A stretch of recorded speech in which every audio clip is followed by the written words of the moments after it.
African lovebirds, actually. Hala, grabe siya. Sa dami ng kanyang projects, we can't deny that everyone is still into Pambansang Bay Alden Richards.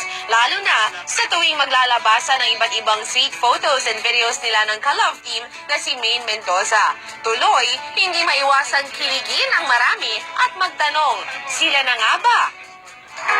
Nauwi na ba sa totohanan ng on-screen romance niyo ni Meng Alden? We're still getting to know each other, Bonita.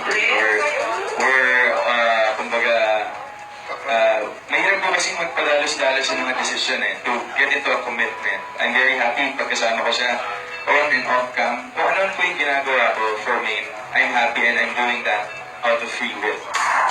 At dahil summer na, hindi na namin pinalampas ang pagkakataong magtanong ng ilang quick summer questions kay Pambansang Bay. Aldog Nation, take note!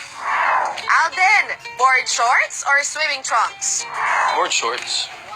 Kasi mas comfortable mas hindi pa ako sanay mag-trunk sa akin. With sando or topless? Baka topless. Siyempre para naman mapantay yung yung sunburn mo. Ano naman ang mas type mo sa girls? Naka-swimsuit or bikini? Swimsuit. Siyempre dapat mas pangit naman yung too revealing. Parang ayoko naman. Of course, you have to respect.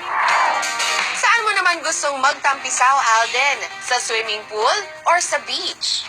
Sa beach. Nahihilig na ako sa beach lately. Kasi yun yung palagi kong ginagawa ngayon. Bilang ikaw si Tisoy, Tisay ba o Morena? Morena. Mas pinayang gusto ko Obvious naman, Alden. Kaya nga si Maine, di ba? Iba talaga kapag si Pambansang Bay ang bubungad sa'yo tuwing umaga. For sure, kikiligin ka na, pampa-good vibes pa.